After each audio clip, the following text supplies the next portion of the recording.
ஜெபம். அன்பின் பரலோக பிதாவே, உம்மை துதிக்கிறோம், உம்மை ஸ்தோத்திரிக்கிறோம். கர்த்தாவே, நீர் கிருபையாய் கொடுத்த இந்த நாளுக்காக உமக்கு நன்றி செலுத்துகிறோம்.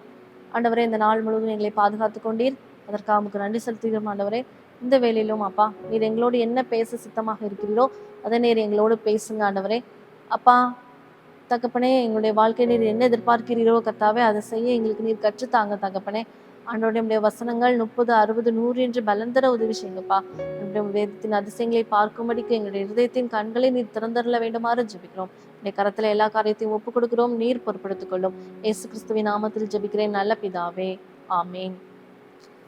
கர்த்தராகிய இயேசு கிறிஸ்துவின் நாமத்தில் உங்கள் அனைவருக்கும் என்னுடைய அன்பின் வாழ்த்துதலையும் வணக்கத்தையும் தெரிவித்துக் கொள்கிறேன்.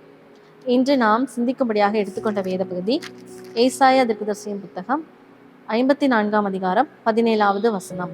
உனக்கு விரோதமாய் உருவாக்கப்படும் எந்த ஆயுதமும் வாய்க்காதே போம், உனக்கு விரோதமாய் நியாயத்தில் எழும் எந்த நாவையும் நீ குற்றப்படுத்துவாய். உனக்கு விரோதமாய் உருவாக்கப்படும் எந்த ஆயுதமும் வாய்க்காதே போம் என்று கர்த்தர் இன்று நம்மை பார்த்து கூறுகிறார். பிரியமானவர்களே, தேவ பிள்ளைகளாகிய நமக்கு இந்த உலகத்தில் அநேக பாடுகள் உபத்திரங்கள் உண்டு. நாம் இந்த உலகத்தினால் நேரடியாக மாத்திரமல்ல, பிசாசினால் நம்முடைய ஆவிக்குரிய வாழ்க்கையிலும் கூட அநேக உபத்திரங்கள் பாடுகள் வருவது உண்டு. ஆண்டவருக்கும் நமக்கும் இடையே பிரிவினை உண்டாக்குகிற காரியங்கள் அநேகம் உண்டு.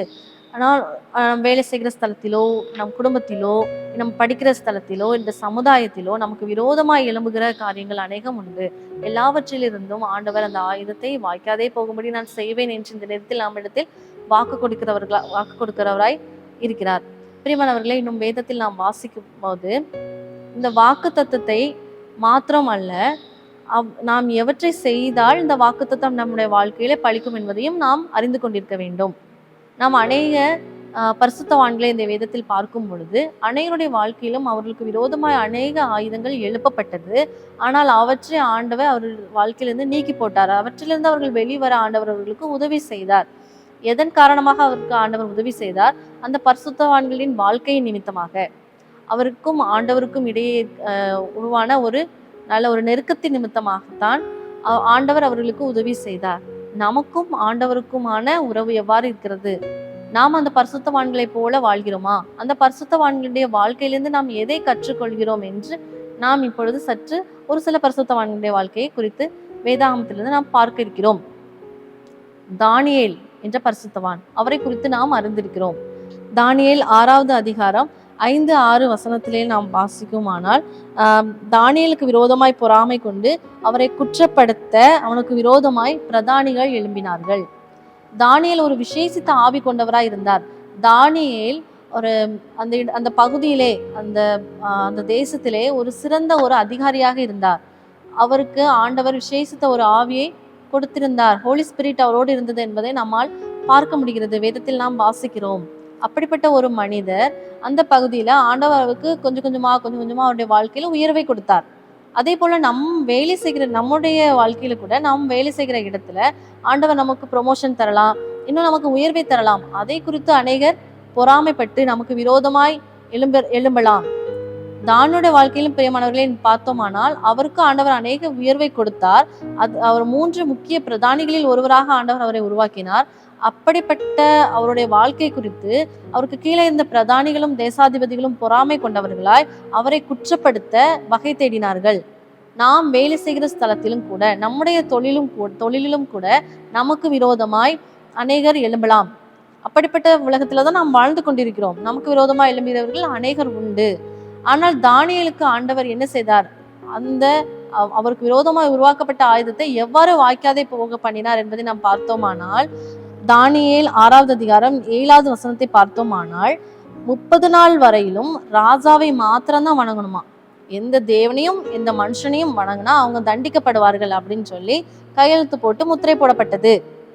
அப்படிப்பட்ட ஒரு சூழ்நிலையில் இருந்தாலும், இதன் விளைவு எவ்வாறு இருந்தாலும் பரவாயில்ல, நான் என்னுடைய தேவனை மாத்திரம்தான் தேடுவேன்னு சொல்லி தானியேல் 3 வேளையும் ஜெபம் பண்ணினார் என்பதை நாம் தானியேல் 6வது அதிகாரம் 10வது வசனத்தில் பார்க்கிறோம். அப்படிப்பட்ட ஒரு தேவ மனிதனாய் அவர் இருந்தார். நாம் எவ்வாறு இருக்கிறோம்? நம்முடைய வாழ்க்கையிலே ஒரு சில உயர்வு வந்ததும் நாம் தேவனை மறந்து விடுகிறோமா? இல்ல இன்னும் அதிகமாய் தேவனோடு நெருக்கமாய் இருக்கிறோமா என்பதை சற்று சிந்திக்கிறவர்களா இருக்க அழைக்கப்பட்டிருக்கிறோம். தானியேலை பாருங்கள். தானியேலுக்கு விரோதமாய் அவர் அந்த பிரதானிகளும் தேசாதிபதிகளும் தானியேலை எவ்வாறு குற்றப்படுத்தலாம்? சரி, தானியேலை இந்த விஷயத்துல மாத்திரம்தான் குற்றப்படுத்த முடியும். அவரு யாரையுமே வணங்க மாட்டாரு, அவருடைய தேவனை மாத்திரம்தான் வணங்குவாரு அப்படின்னு அவங்க அறிந்ததுனால அந்த விஷயத்தின் மூலமா அவரை குற்றப்படுத்த ராஜா கிட்ட பர்மிஷன் வாங்குறாங்க. 30 நாள் வரையும் யாரதான் வணங்கணும்? ராஜாவை மாத்திரம்தான் வணங்கணும்னு சொல்லி பெர்மிஷன் வாங்கி அவங்க அங்க முத்திரை பட்டாயிற்று. இது அறிந்திருந்தும் தானியேல் என்ன பண்றாரு? 3 வேளையும் ஜெபம் பண்றாரு. இவர் ஜெபம் பண்றதை அறிந்த அவரை குற்றப்படுத்த நினைத்த அந்த பிரதானிகளும் தேசாதிபதிகளும் ராஜாவினிடத்தில் போய், பாருங்கள் ராஜா, 30 நாள் உங்களை தான் வணங்கணும், ஆனா தானியேல் என்ன பண்றாரு? இப்படி உங்களை வணங்காம அப்படி அவருடைய கடவுளை வணங்கிட்டு இருக்காருன்னு சொல்லி சொன்னதுனால அவரை என்ன செய்யறாங்க? சிங்கக்கபில தூக்கி போடுறாங்க. சிங்கக்கபில போட்டா நாம் அறிந்ததுதான், சிங்கத்தின் வாயத்தை கர்த்தர் கட்டி போட்டார். சிங்கத்தின் வாயையே கட்டி போட கர்த்தர் வல்லவராய் இருக்கிறார். பிரியமானவர்களே, நமக்கு விரோதமாக எவ்வளவு பெரிய ஆயுதம் எழும்பினாலும் அவற்றை வாய்க்காதே போக பண்ண கர்த்தர் ஜீவனுள்ள தேவன் வல்லவராய் இருக்கிறார். அது எதை குறித்தும் நாம் கலங்க தேவையே இல்லை. ஆண்டவரே, எனக்கு விரோதமாய் குழி தோண்டுகிறார்கள், எனக்கு விரோதமாய் எனக்கு தெரியாமலேயே என் கூடவே இருக்காங்க, ஆனா எனக்கு தெரியாமலேயே எனக்கு விரோதமா அநேக ஆயுதம் உருவாகிறது ஆண்டவரே அப்படின்னு நாம் நினைக்கிறோமா? நாம் அதை குறித்து சிந்திக்கிறோமா? பிரியமானவர்களே, கவலைப்படாதிருங்கள். கர்த்தர் நமக்கு விரோதமா யுத்தம் பண்ண வல்லவராய் இருக்கிறார். எவ்வளவு பெரிய ஆண்டவரை நாம் கொண்டிருக்கிறோம். ஜீவனுள்ள தேவன் நம்மோடு இருக்கிறாரே. நாம் எதை குறித்து கலங்க தேவையே இல்லை. ஆண்டவருடைய கரத்துல ஒப்பு கொடுப்போம். ஆண்டவரே, நான் வேலை செய்கிற ஸ்தலத்தில் ஆண்டவரே எனக்கு விரோதமாய் அநேகர் எழும்புகிறார்கள், நீர் பொறுப்படுத்திக் கொள்ளும் என்பதை ஆண்டவருடைய கரத்துல ஒப்பு கொடுப்போம். ஆனால் நாம் எவ்வாறு இருக்கிறோம் என்பதை நம்மை குறித்து நாம் சிந்திக்கிறோம். நம்முடைய வாழ்க்கை எவ்வாறு இருக்கிறது? தானியேலை போல நாம் உயர்வான நிலைக்கு சென்ற பிறகும் கூட நாம் ஆண்டவரை மறவாமல் ஆண்டவரோடு இருக்கிறோமா? நமக்கும் ஆண்டவருக்குமான உறவு எவ்வளவு நெருக்கமா இருக்கிறது என்பதை நாம் சற்று சிந்திக்க வேண்டும். இன்னும் தானியேல் ஒரு விசேஷித்த ஆவி கொண்டவனாய் இருந்தார். நாமும் அந்த விசேஷித்த ஆவியை கொண்டவர்களா இருக்கிறோமா? விசேஷித்த ஆவி எனக்கு ஹோலி ஸ்பிரிட், பரிசுத்த ஆவியானவருக்கும் நமக்குமான உறவு எவ்வாறு இருக்கிறது? சிறு சிறு காரியங்களை குறித்து கர்த்தர் நம்மோடு கண்டித்து உணர்த்துகிறாரா? அதற்கு நாம் கீழ்ப்படுகிறோமா? அவற்றை நாம் சற்று சிந்திக்க வேண்டும். இன்னும் தானியேல் வேறு என்ன பண்ணினார்? இந்த உலக காரியங்கள் தன்னை தீட்டுப்படுத்தாதபடி ராஜாவுடைய போஜனத்துல என்னென்ன இருக்கும் எல்லாமே இருக்கும், அதெல்லாம் சாப்பிட்டு அவர் எப்படி வேணாலும் இருந்திருக்கலாம். ஆனா அவர் அப்படி நினைக்காம அவர் என்ன பண்ணாரு? இதனால் நான் எப்படி என்னை தீட்டுப்படுத்துவேன்? ஆண்டவருக்கும் எனக்கும் இந்த அற்ப ஆண்டவருக்கு எனக்கும் ஒரு விரிவை உண்டாக்குறதுக்கு நான் எப்படி அனுமதிப்பேன்னு சொல்லி அவர் அதை தொடவே இல்லை. நாம எப்படி இருக்கிறோம்? நாம் இது ஒரு சான்ஸா எடுத்துக்கிட்டு என்ன பண்றது? ஆண்டவரே, இது என்னுடைய சூழ்நிலை, நான் இதை எடுத்துதான் ஆகணும். தானியேல் கூட அப்படி சொல்லியிருக்கலாம். இப்படி என்ன சிறைப்படுத்தி கொண்டு வந்திருக்காங்க, இந்த இடத்துல ராஜா அவங்க எனக்கு என்ன கட்டளை இடுகிறார்களோ அதை நான் செய்யணும், என்ன சாப்பிட சொல்றாங்களோ அதை நான் சாப்பிட்டுதான் ஆகணும்னு சொல்லி இருந்திருக்கலாம். ஆனா தானியேல் அவ்வாறு செய்யல. நாமளும் நம்முடைய வாழ்க்கையிலே ஒரு சில காரியங்கள், ஆண்டவருக்கும் நமக்கு விரிவை உண்டாக்குற காரியங்கள் பிசாசு கொண்டு வரலாம். கட்டாயமாக செய்ய வேண்டிய ஒரு சூழ்நிலை கூட அனுமதிக்கலாம். சில காரியங்கள்ல லஞ்சம் வாங்குவதற்கு, இன்னும் சில காரியங்கள் அதிகாரிகளின் மூலமா நமக்கு ஃபோர்ஸ் பண்ணி ஒரு சில காரியங்கள் கூட நம்முடைய வாழ்க்கையில வரலாம். ஆனா நாம என்ன நினைக்கணும்? இந்த காரியம் எனக்கு வேண்டாத ஒரு காரியம், ஆண்டவருக்கும் எனக்கும் பிரிவை உண்டாக்குகிற காரியம், இது எனக்கு வேண்டாம்னு சொல்லி நாம என்ன செய்யணும்? அதை நம்ம தள்ளி வைக்கிறவர்களாய் இருக்க வேண்டும். பிரியமானவர்களே, நமக்கும் ஆண்டவருக்கும் எந்த ஒரு பிரிவும் வரவே கூடாது. நாம் தானியேல் எவ்வாறு ஆண்டவரோடு பிள்ளையாய் வாழ்ந்தாரோ அதே போல நாம் வாழ்ந்தோமானால் சிங்கத்தின் வாயை கூட கட்டி போட கர்த்தர் வல்லவராய் இருக்கிறார். பாருங்கள், அவருக்கு விரோதமாய் எழும்பினவர்கள் அதே சிங்கத்திற்கவில போடப்பட்டார்கள். நமக்கு விரோதமாய் குழி தோண்டுபவர்கள், கர்த்தருடைய பிள்ளைகளாகிய நமக்கு விரோதமாய் எழும்புகிறவர்கள், கர்த்தருடைய பிள்ளைகளாகிய நமக்கு விரோதமாய் குழி தோண்டுகிறவர்கள் அந்த குழியிலே போடப்படுவார்கள். நாம் அதை குறித்து கலங்க தேவையே கிடையாது. கர்த்தர் நமக்காக யுத்தம் பண்ண வல்லவராய் இருக்கிறார். கர்த்தரை மாத்திரம் நாம நமக்கு முன்பாக வைத்து சென்றோமானால் நமக்கு எந்த சோதனையும் வராது. அடுத்து நாம் வேதாகமத்துல யோசேப்பு என்ற ஒரு மனிதனை பார்ப்போம். யோசேப்புக்கு எவ்வளவு ஒரு கொடுமை பார்த்தீங்களா? அவருடைய உடன் பிறந்த சகோதரர்களே அவருக்கு என்ன செய்யறாரு? விரோதமாய் குழி தோண்டுகிறாங்க, அவருக்கு விரோதமாய் எழும்புகிறார்கள். தானியேலுக்கு பிரதானிகளின் ஆயுதம் வந்தது. நம்மளுடைய யோசேப்புக்கு அவருடைய உறவினர்கள், அவருடைய சகோதரர்களின் ஆயுதம். சகோதரர்களே, உடன் பிறந்த சகோதரர்களே, ஒரே தகப்பன் பிள்ளைகளே அவருக்கு விரோதமா எழும்புகிறார்கள். நம்மளுடைய குடும்பத்திலும் கூட நம்முடைய உறவுகளின் நிமித்தம் நமக்கு நெருக்கம் வருகிறதா? நமக்கு உறவினர்களே நமக்கு விரோதமா எழும்புகிறார்களா? நீங்கள் அதை குறித்து கலங்க தேவையே கிடையாது. யோசேப்பை நினைத்து பாருங்கள். உடன் பிறந்த சகோதரர்கள் நிமித்தம் அவர்களுக்கு நெருக்கம் வந்துச்சு. அவர்களே பொறாமையினால் தகப்பன் தங்களை விட யோசேப்பை அதிகம் நேசிக்கிறது நிமித்தம் பொறாமை கொண்டவர்களாய், பொறாமை நிமித்தம் அவரை குழியில் தூக்கி போட்டார்கள், விற்று போட்டார்கள். இதே போல நம்முடைய வாழ்க்கையிலும் கூட பொறாமை நிமித்தம் நாம் வளர்வதை குறித்து கூட பொறாமைப்படலாம். பொறாமை நிமித்தம் நம் உறவினர்களே நமக்கு விரோதமா ஆயுதமா எழும்புகிறார்களா, நாம் அதை நினைத்து கலங்க தேவையே இல்லை. கர்த்தர் அந்த தீமையை நன்மையாய் முடிய பண்ண வல்லவராய் இருக்கிறார்.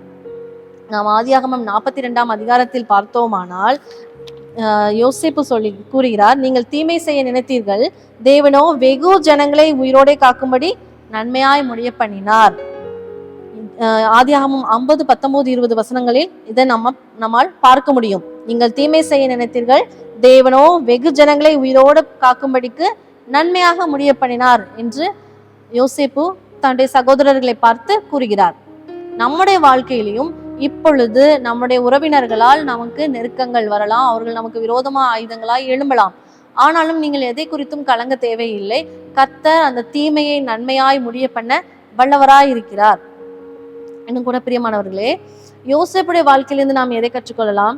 யோசேப்பு தன்னை பரிசுத்தவானாய் காத்து கொண்டார். நீங்கள் கூட நாம் கூட வேதத்தில் பார்த்தோமானால் போத்திபாரின் மனைவி ஒரு பெரிய பாவத்துக்கு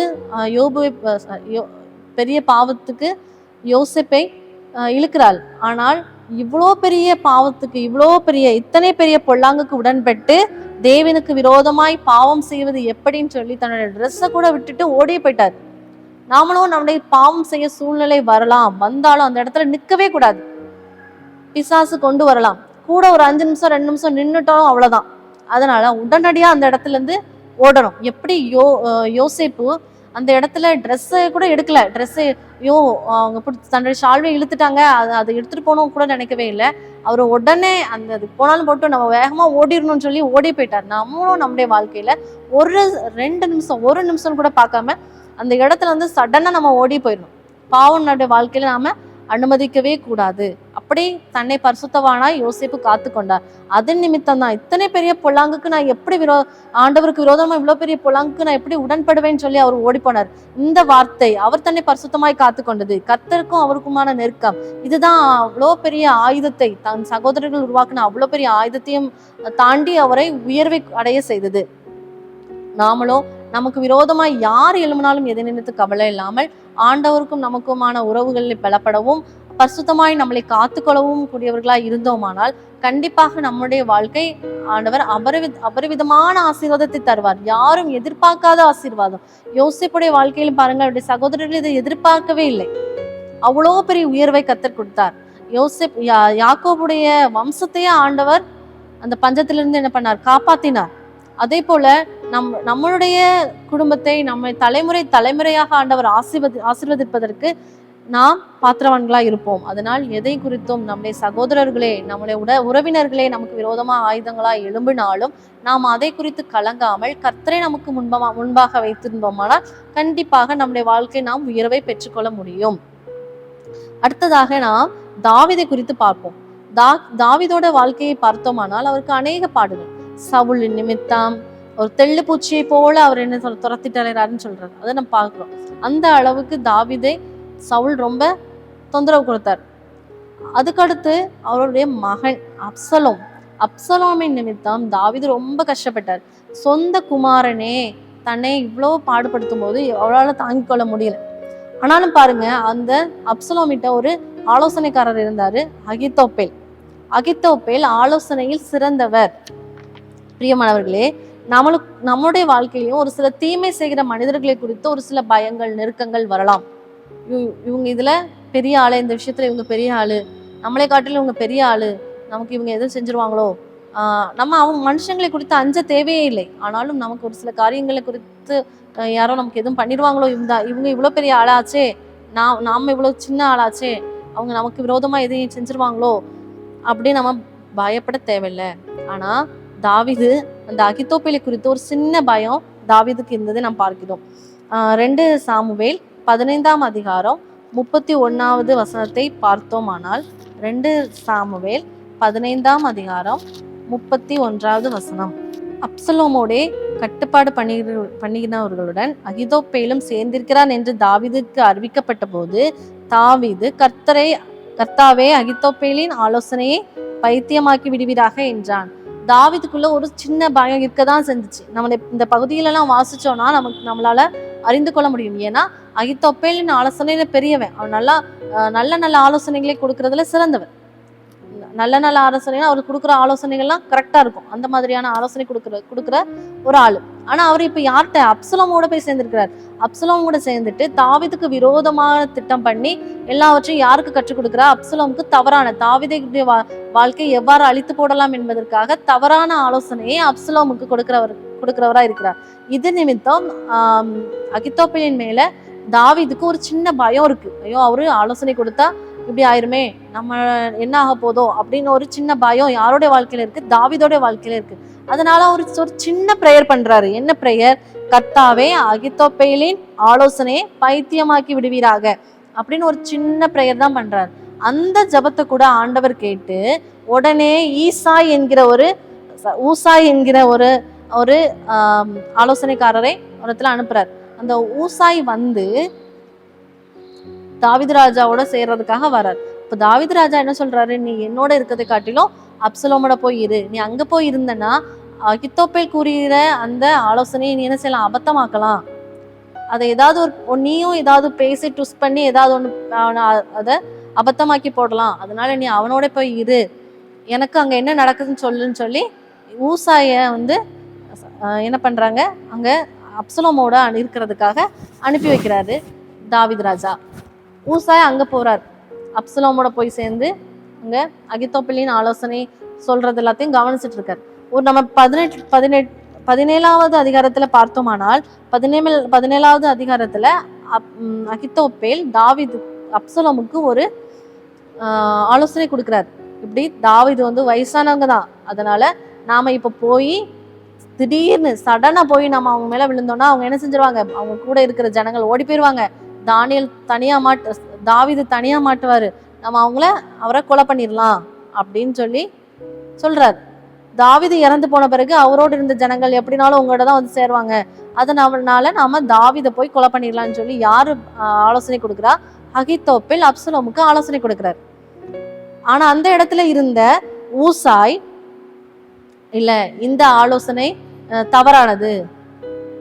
ஏன்னா அவருக்கு தெரியும் அகித்தோப்பேலின் ஆலோசனை இது கரெக்ட் தான், அது ஊசாய்க்கு தெரியும்.